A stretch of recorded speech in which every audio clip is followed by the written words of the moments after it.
XY here on 1983. I don't know. Public Image Limited. Four Enclosed Walls. It'll be some sort of album like that. It is 8:08. Andrew McLaren here. It is summer nights, and I have the pleasure of the company of Rohan Connolly. I don't sort of think we've met. You worked at 3AW for years. I have. But sort of at times that I wasn't there, I think. Well, ships in the night, Andrew. Thanks for having me on, though. Great to be here. And that intro music, by the way, was the mighty Rage Against the Machine, the song Bulls on Parade from their seminal Evil Empire album of 1996. Yes, indeed. I know the album. It's amazing. I'm going to quote something here. Rowan's here to comment on News of the Day. I'm going to quote something that was put into my little paw about 5 minutes ago. Even though I totally disagree with the outcome of the election and the facts bear me out, nevertheless, there will be an orderly transition on January the 20th, Trump has said. I have always said, I quote further, I've always said we would continue our fight to ensure that only legal votes were counted. While this represents the end of the greatest first term in presidential history, my goodness me, it's only the beginning of our fight to make America great again, end quote. So there we are.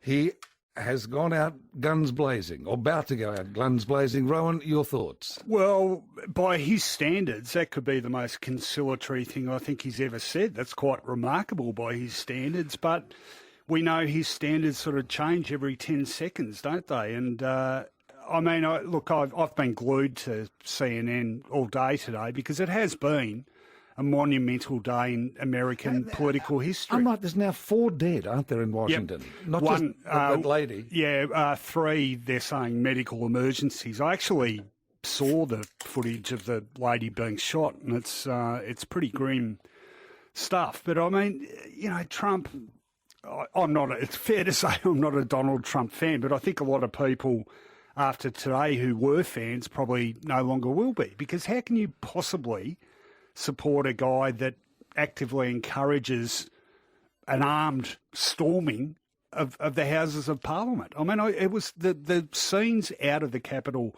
today were just beyond belief, and I'm still trying to take them in. The sight of trashed officers and people with their feet up on the desk of the Speaker of the House. That was incredible, that image, wasn't it? That'll go down in history.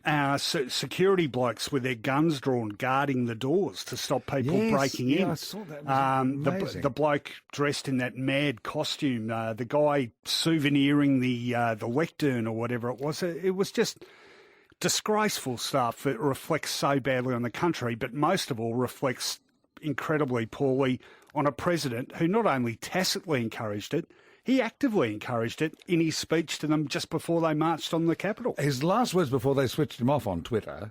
Now, is he back on yet? Is the 12 hours. No, I don't think so. But his last words were "go home," Rohan. Though I have to say that, in fairness to Donald Trump, to the protesters, he was saying "go home." Well, they were, but in that same tweet, he also told the protesters, "We love you." I'm not sure many Americans would be loving those people that did that and trashed their democracy today. Do you? No, I agree with you. It was just, it's a bridge too far. It's many bridges too far to do that. Maybe stand outside and protest the incoming Biden administration, but not just to invade. What's the point of it? Yeah, I mean, I suppose the point is to make a real point and to make a mark and get people all over the world talking, but it just looks so bad for America. It so weakens America to me. And has, I think, completely the reverse effect. I think it just makes people say we can't possibly support this. I mean, I did a little stock take of what today revealed. You know, we had protesters storming the building, trashing officers, stealing documents, raising a Confederate flag. Was there a Confederate flag feature? Oh, yeah. No, they're waving the Confederate flag around inside the chamber. Security and police posing for selfies with demonstrators. The president once called on by Joe Biden to repudiate the violence, doing it sort of half-heartedly, then telling the protesters, "We love you." We had the imposition of a 6 p.m. curfew in Washington, D.C. I mean, Trump's fighting words before it happened. You know, he said, "We will never give up. We will never concede. We will fight like hell." He said, "You've got to be strong." Now, if that's not tacitly encouraging violence, I don't know what is. Rohan Connolly is here, freelance journalist. I'd love to hear from you. 96900 693 or through the Ace Radio Network, I should mention, who have joined us from 8 o'clock. Always welcome. 13 13 32, 13 13 32, or 96900 693. Agree or disagree? Rowan, I'd love to hear from you about what's happened in Washington today, your take on it. I think for most people, has been a huge shock, Rowan, and not just for the average American, for the average citizen of the world. That image, as you say, of a man sitting in the Speaker's chair in Congress. What? I mean, I'm amazed at the lack of security. Well, let it get to that stage. That's a massive issue with it, Andrew. I think a lot of people are asking the question, how come the Black Lives Matter protests, there was, in the same place, there were security everywhere. They had the National Guard called out. There were that many arrests. They were very quick to pounce on any sign of trouble. Some of the scenes today, I saw some footage of one of the security guards sort of helping one of the protesters down the steps. There weren't enough of them. Surely people were worded up that something was going to happen here. It's been on the cards for a fair while. I'm going to be devil's advocate with you, and I don't know if I agree with it or not. But anyway, it's been said that 70% of America's media are left-wing. That when they vote for the left, which would be Democrat or Bernie Sanders or something like that. Okay, Yep. And therefore their reportage of Trump and his presidency is biased. It's inherently biased. Reaction? I dispute that it's 70% left. I think that, what we call I'm not sure there is much of a left in the US. I mean, let's be honest. Bernie Sanders, the devout followers of Bernie. Yeah, but he was never made the Democrat candidate, was he? True. And I think Joe Biden, Joe Biden could run very respectfully as a Liberal Party candidate here, I think. I think he'd probably get in. He's got the look, hasn't he? Yeah, well, he looks like a Prime Minister. I mean, similar. I would argue the whole political spectrum has moved to the right. I would argue that, the Labor Party of today isn't that different to the Liberal Party of the mid-1970s, which was a lot more progressive socially. If they try and be too progressive, they don't win. Mr. Bill Shorten. No, that's true. But look, what I'd say about the anti-Trump reporting, how could any sort of respectable newspaper doing its job not be anti-Trump? I mean, this guy has just trashed the ideals of democracy. He's cozied up to the US's enemies, like Putin, North Korea. He's undermined his own agents of government, the FBI, the military. I mean, he is just, excuse the French, he's pissed all over US democratic ideals. So any newspaper or any sort of journalistic organisation worth its salt investigating that would have to call him out on it. All right, Sal's got a thought. Hello, Sal. No, Susan is first up. Hello, Susan. Hello. Yeah, I just wanted to disagree with your comments, Rohan, about there's no political left. That's outrageous. I mean, in America, they're leading the left charge for the world. It's no, I have to disagree with you 100%. But, no. Yeah, well, what do you think typifies the left in the US? What's a good example of it? The left is basically continuing this narrative that there's more than two genders. This is the Black Lives Matter, that they're for black people. They're not. They're there to destroy people's lives. The protest, that all comes from the left. I mean, it's just all of that negative narrative comes from the left. That's what they stand for. But hang on, wait. That it doesn't exist. But Black Lives Matter is a movement that's supporting equality for black people. How can that be negative? Well, I think you need to read the statements actually for Black Lives Matter. They actually believe that they should remove the fathers of the homes in black families, and that's probably the number one problem with black America, and that's the truth. Because 70% of black people don't grow up with their fathers, and that was a product of the left. Yeah, I don't buy that narrative. Sorry, I mean black people have been. You need to read their statement because that's what they stand for, and for you to sprout that doesn't exist is absolutely outrageous. And you're a sympathiser for the left, and in Australian politics, you're a sympathiser for the ALP, and that's the truth. Susan, thank you. You've had your say, and I like to think on 3AW we allow says on both sides, as distinct from some media outlets that don't. So, yeah, no, let's. And you're welcome to your opinion. I'm not disagreeing, agreeing. Rowan, just a response from your final response to Susan. Oh, look, my politics are left. I would say they're more progressive than left, to be honest. And this is what I was getting at before. I mean, I'm pretty active on Twitter, and I'm quite political on Twitter, and people will come out and call me extreme left. That's where I draw the line. I'm big on social justice, and I'm big on welfare and giving people a hand when they need it. I don't think they're particularly left values. I think they're progressive values. I think they're compassionate values. And I think there's been a remarkable lack of those qualities in both Australian and American politics over the last 20 years, and I'm hopeful that this new incoming government in the US will reintroduce some of those values. 8:17, talking with Rohan Connolly, freelance journalist. Your calls coming to Craig and Brendan and Anne and others right after these. 8:21, an important message from the Victorian government. The MCG and Chadstone Shopping Centre are being investigated as a potential source for acquisition of coronavirus. If you have been at either of these sites recently, you may need to get tested. Check these and other sites at coronavirus.vic.gov.au, and if you have visited any of these on these dates and times indicated, you must follow the health advice, get tested and self-quarantine. Authorised by the Victorian Government in Melbourne. We have Rohan Connolly in the studio, freelance journalist, former 3AW employee, sports guru as well. And, of course, you have I should plug what you do as well during the day. Well, Footyology is my website. Well, when I say my, there's a lot of us working on it now, but it's we like to call it Australia's most independent, not just sport, but sport and social commentary website. We don't just talk about football anymore. We do politics, we do movies, music, TV. We've got some great writers writing for us now. Martin Flanagan, Michelangelo Rucci, Francis Leach, Angela Pipos, Shelley Ware. It's got quite a roll call there. Yeah. That's amazing. We've expanded significantly this year, and in fact, funnily enough, and I guess because a lot of people have been locked at home, we've had a lot more readers come to the site. So, look, I suspect the progressive views may not be everyone who listens to this station's cup of tea, but check out the website, see what you think, give us some feedback. Well, this program always likes to present both sides of arguments. 96900 693, or if you're listening through the Ace Radio Network, and welcome to you, 1332 is a number. Rowan, I think we have a few people who may disagree with some of your statements a little earlier about what's been going on in Washington and Donald Trump. Craig, hello to you. Yeah, good evening, gentlemen. Good evening, Rowan. Andrew, we've spoken before. Rowan, with great respect, and you would be, they say, knowledge is power, so please hear me out on this one, because you'd be worldly more than me on political matters. But just this time last year when the COVID kicked in, I was saying to my educated friends, I'm telling you guys, I reckon this is China, because Trump turned America around economically.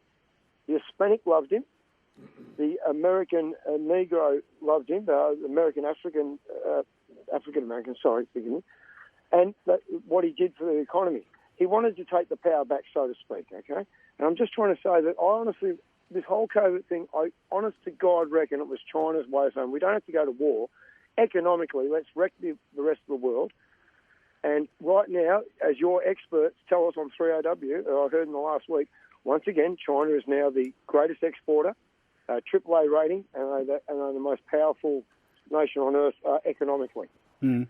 America's crippled, and I don't know what's going to happen. I'm not a massive fan of Trump, but surely you must agree with me in the last call that he was turning America around. I think it really scared China. Potentially. I mean, I those sort of economic figures are up for dispute, really, and I guess we'll never know sort of to what extent they were affected by coronavirus, and there's no doubt that impacted negatively on his electoral chances. But in part, well, a major part of that is his poor response to the coronavirus, and we've, I mean, how many examples of that did we see over the journey? He was slow to react. He played down the significance of it. He undermined the response to it in terms of rolling out ventilators. He constantly framed the discussion with his advisors in terms of how it would affect his electoral chances, not saving the lives of people. And And the death toll in the US is staggering. It's now 361,000 people have died. There are 21.4 million recorded cases. They are averaging around 2,500 to 3,000 deaths through coronavirus per day. And he has to wear a lot of that because of that really slovenly response early on with the virus, which is now completely out of control. Thanks for your call, Craig. Anthony has a word for you. Hello, Anthony. Oh, good evening, gentlemen. I just wanted to say that, with the left, the thing is, the left are against Judeo-Christian values in this country, and the left are against the churches, you see. Just recently, there's been a bill in Parliament that they want to put pastors in jail for 10 years for praying for people. Yeah, sorry, Anthony, that's absolute rubbish. What about Kevin Rudd? He used to go to church every Sunday. Yeah, I know, but there's so much happening behind the scenes. It's just attack, and attack. You don't know what else is going on. Yeah, no, I don't buy that at all, sorry. Well, there are some extremes. I got to say, Rohan, to agree partially with Anthony, there are some extremes. I did find there was in the paper this morning, I think, there was that part of the Democrat Party want "are men" to be removed from the prayer said in Congress and changed to "are women," not realising that "are men" actually is not anything to do with men. It's from the Latin word meaning "so be it." This is the statement. Or That's something. in the US you're talking about. Yes, in the US. Anthony's talking about Australia, though. I think to suggest that the left, whatever resembles the left in Australian politics, is on some hit mission on Judeo-Christian politics is absolute rubbish. All right, thank you for your call, Anthony. To Brett. Hello, Brett. Hi guys, I've got a very direct question for 3AW for Channel 9 Media. The removal of Alan Jones was based on, I guess, his rhetoric towards women, particularly Jacinda Ardern. Rohan, as a follower of yours on Twitter, the views or not views, your language towards particular women who you disagree with, I don't mind disagreement, but I think it really does makes me sick. Some of the references you have towards women, particularly, that you disagree with, and I'm really upset that 3AW have had you on tonight. It's really, really disappointing. And like I said, you can disagree, but your anger and your vitriol towards some female journalists is nothing short of disgraceful. Absolute crap, Brett. Give me some examples. There's some of the rhetoric towards Miranda Devine. Even recently, you called Rita Panahi a grifter. I mean, a grifter? What is that? That's not even abuse. Well, okay, so Miranda Devine. I think Miranda Devine's one of the most disgraceful journalists Australian media's ever seen. You can get that point, but I'm saying that to men too. I don't have a problem with you accusing me of indiscreet language to journalists. When you say that's only directed at women, that is crap, my friend, because I direct it equally to men. You don't need it, but it is towards women. It's towards people who deserve it from a journalistic perspective, and the gender is irrelevant. And I'm not going to stand for that. That is rubbish, Brett. Thank you for your call all the same. We certainly have got a little rustle in the bushes here, going with Rohan Connolly with us tonight, talking about matters political. We'll take another call, then we'll take another break, I think. And this is Brendan. Hello, Brendan. G'day, gentlemen. The thing that's happening now, Donald Trump for the last 4 years never got a fair go from the press. It was always against him. It always will be against him. Okay. The same thing's happening here. You disagree with what the left have to say.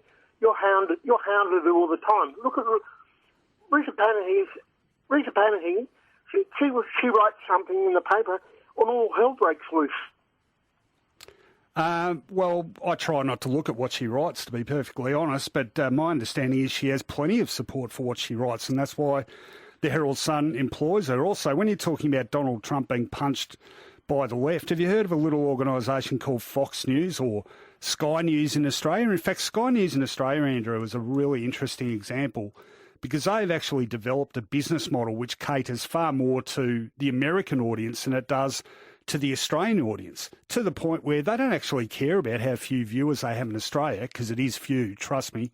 They have Facebook and YouTube channels which have over 1 million subscribers, the vast majority of which come from the United States and lap up the bizarre conspiracy theories they peddle, which during the election were actually further unhinged than Fox News in the US. So, this thing about Trump not getting a fair go from the media or whatever, I mean, seriously, the media in this country, 70% of the media in this country is controlled by Rupert Murdoch. Is anyone going to seriously argue that Murdoch's politics aren't very far to the right? I'm going to defend him a little bit here, Rowan, because I find when I read the Herald Sun, whatever it is, a Murdoch paper, he will give time. There are columns by, the general tone may be a little conservative, but there are columns by people like Anthony Albanese, by Bill Shorten, etc., putting forth the case for Labor or the left. I have found over the years reading the paper. Yeah. And I don't see those too often in The Age for the other side of politics. Oh, no, sorry. Got to pick you up on that. The Age, since the change in ownership, and yes, I'm on one of the media outlets of the Channel 9 organisation, but The Age, I don't think many people dispute The Age has moved further to the right since the change of ownership, and they run a lot of... They're far from a left-wing media outlet, and people go on about the leftist media in this country are seriously kidding themselves. What represents left media in this country? The Guardian, maybe? Maybe the Saturday paper? I mean, they tend to be non-mainstream media outlets. On the other hand, you've got News Corp, you've got Channel 9, you've got... Don't say 3AW. No, because 3AW gives, I think, both sides of the picture, despite what people may think. Channel 7. Yes, that's better. I mean, all the major media players in this country swing to the right. All right, there it is. I don't know if I entirely agree, but that's what we're all about here on 3AW, as I said. Grub is here. Hello, Grub. Grub's my name. Thanks for having me on tonight, fellas. What I just wanted to say is we've seen so much of this US-America politics being reported over here in Australia. And you see even, I saw they went on a protest in Melbourne, I think it was yesterday for it or something. And I'm just thinking, if we're reporting all of this rubbish about Trump, I think it's unfair, and maybe Prime Minister Scott Morrison should invite Trump over here to Australia and sit him down at our Parliament House and have a dinner with him and just talk about all these issues rather than just reporting all this rubbish in the media. Well, he'd want to hurry up, Grub, because he's got 13 days left until he gets the big heave-ho. Wouldn't you love to be a fly on the wall at that particular dinner? We must take a break. It's 27 to 9. This is 3AW Summer Nights. Rohan Connolly is here, and your calls. 96900 693 to talk to him. Disagree with him, which seems to be the theme of the evening. That's you're welcome. Or 13 13 32. And at 24 to 9, we're talking with Rohan Connolly, freelance journalist, about his take on what's been happening in Washington. Steve wants to have a word with you. Hello, Steve. Yeah, hello there. Just in regard to the COVID, the deaths over in the States, how about a little truth coming into it? People aren't dying of COVID. They're dying with the symptoms of COVID. They've had underlying health issues and they're dying with the symptoms of COVID. It's semantics, but it's a big difference. Well, is it a big difference? Because would they be dead without COVID having worsened their symptoms? Quite possibly. We've had more people die with flu over the last couple of years than what we have with COVID in Australia. But over in the States, they have, 330 million people or 350 million people. You've got people dying over there, but their health obviously isn't good. They're an obese country. They would obviously have underlying health issues. Steve, you may be right with that, and I feel sometimes there is not quite enough detail in the reporting of COVID casualties. I agree with you, and there was something 3 or 4 months ago in the Herald Sun about that, some doctor writing from England about how the figures should be readjusted slightly. But I do take your point too, Rowan, that it's best it's not there at all, COVID, and those people would have a far better chance of living longer lives. Thank you for your call, Steve. Harold is there to talk to you. Hello, Harold. Yes, hello. I would like to defend Rohan Connolly. He is being besieged by a collection of knuckle draggers. Look, the woman you had on, Susan, she said the Black Lives Matter movement, they don't, in one breath. Then you had somebody refer to them as the American Negro. Your last caller said people aren't dying of COVID, they're dying with COVID. An interesting point there. And as for you, the host, I don't know what your name is, but a quiet pompous ass, that's what I'll call you. You sound like an escapee from the Brighton Yacht Club, defending the Herald Sun, defending Donald Trump. But no, listen to me, and if you're from the Brighton Yacht Club, you should be isolating, because that is a hot spot. Goodbye. Oh, this is marvellous. Oh, dear, I don't know. I have been once for a drink at the Brighton Yacht Club. And that, as far as I've gone, and that was when I was 22 or something. Thank you, Harold, for your opinion. Checks in the mail, Harold, yes, by the way. Yes. Kim wants to have a word with us. Hello, Kim. Hi, Andrew. Hi, Rohan. Look, I'm really intrigued with what Rohan's saying, because I've heard so much on the radio supporting Donald Trump, which I cannot understand. Donald Trump is one of the most appalling politicians I've ever seen. He's a shyster, a con man, a cheat, a liar, and people are actually supporting him as a leader. Anyone he makes criticism of Biden as if he's some sort of left-wing socialist or communist. He actually seems to be quite a decent person who wants some democracy. Trump is against democracy, and yet I'm listening to all these people ringing up, and they're allowed their views. But all these, I would say, fairly right-wing people thinking Trump's been given a hard time. Like, it goes on about the left-wing, the fake news. He has created the animosity towards himself by his appalling attitude. And I'm really surprised the number of people that are coming out in support of Trump. He's basically a traitor to America. All right, Kim, you've had your say. I think Rowan's going to agree with a lot of that.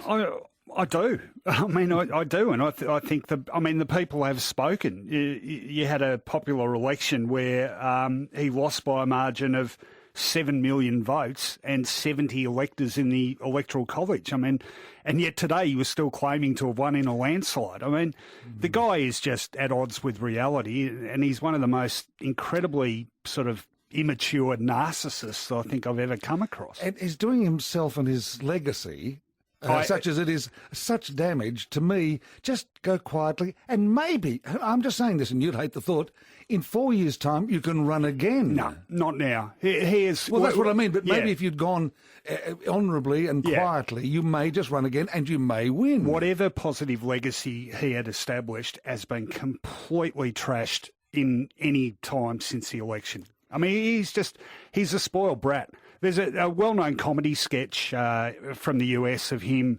They had a show called The President, and they had a parody of Donald Trump, and Mike Pence takes him to a visit to a primary school, and he's playing with the kids, and they're at playtime. He's bouncing around on one of those balls, and Pence comes over and says, "We've got to go," and Donald Trump throws a tantrum and starts throwing himself on the floor and screaming and crying. That's what the last 6 weeks have looked like. They have a bit, yes, sadly.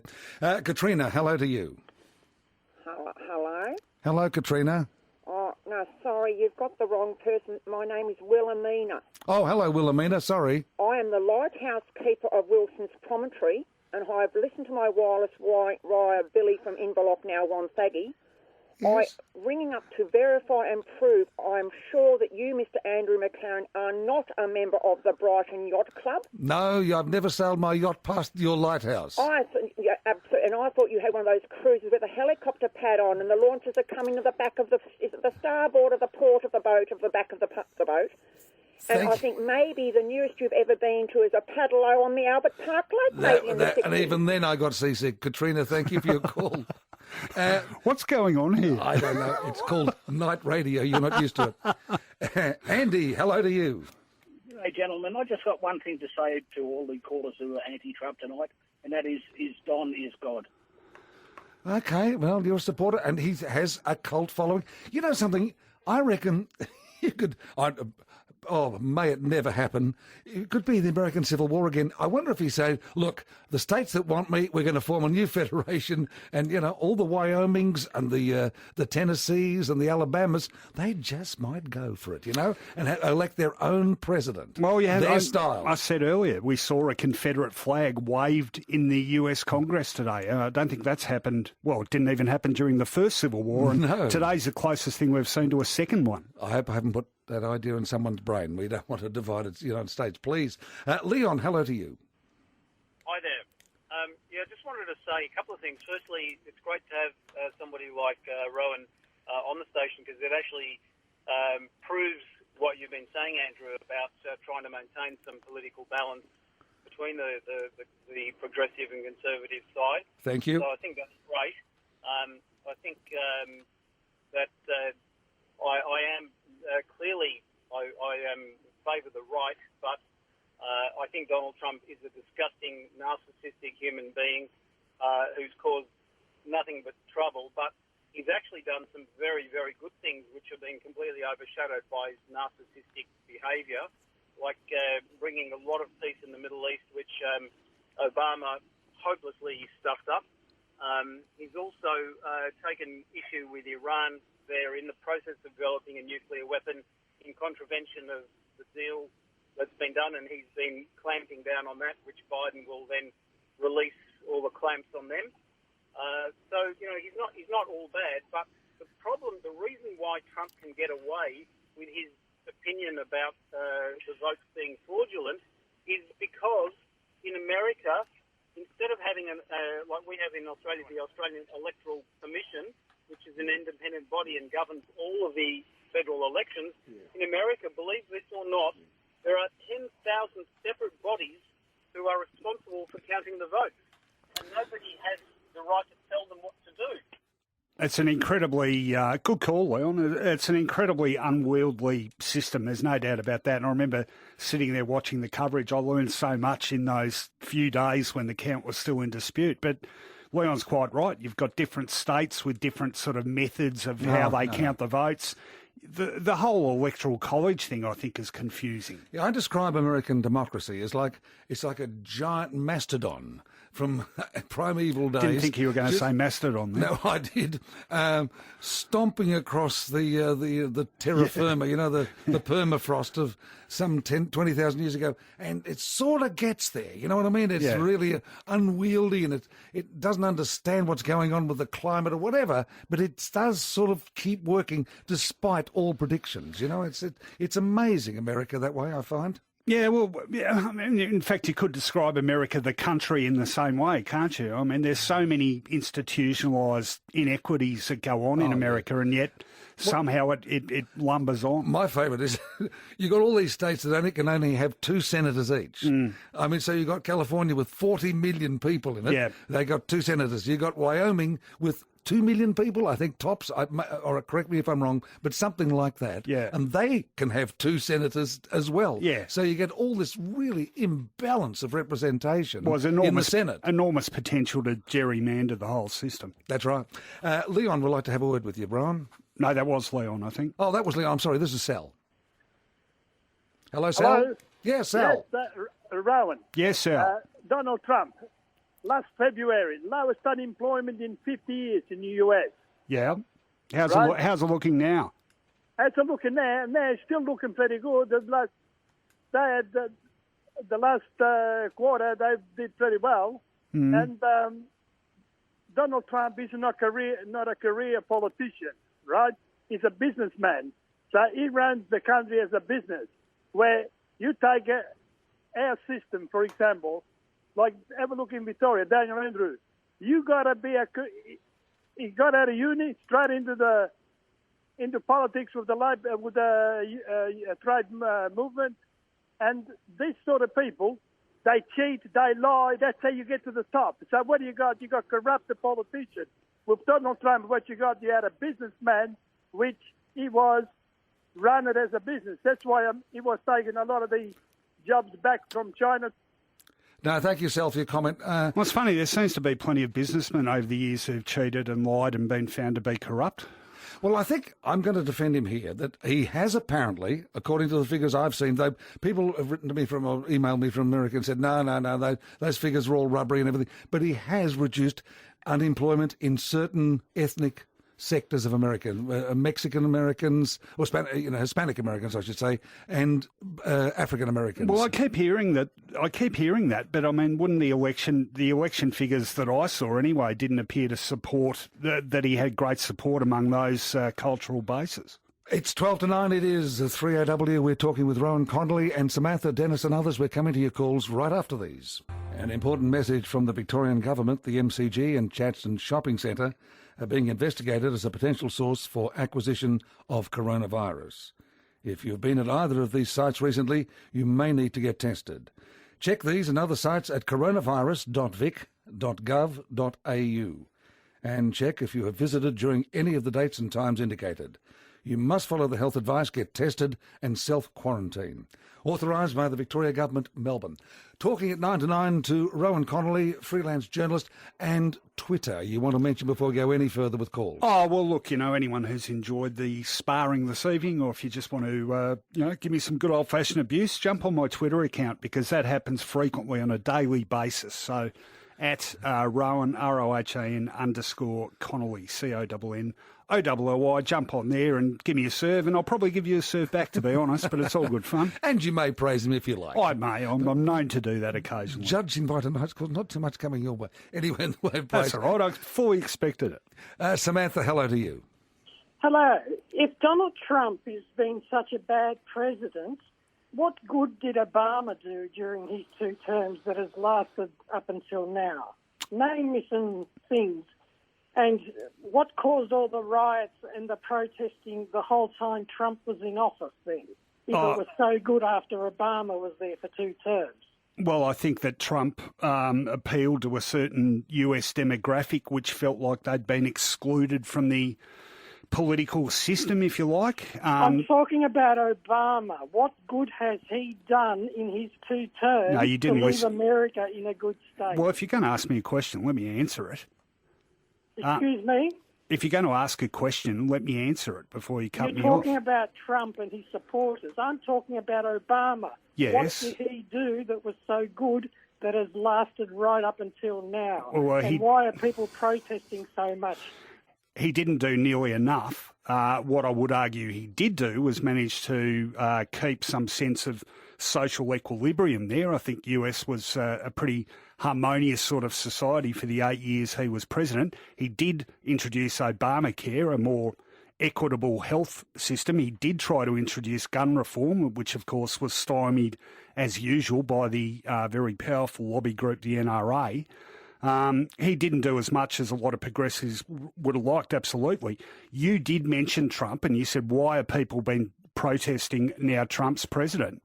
And the reason is that Trump appealed to these people, made them feel like they were disenfranchised and he would represent their interests. Well, he hasn't. He's actually played on their ignorance, I think, and exploited it for his own selfish ends.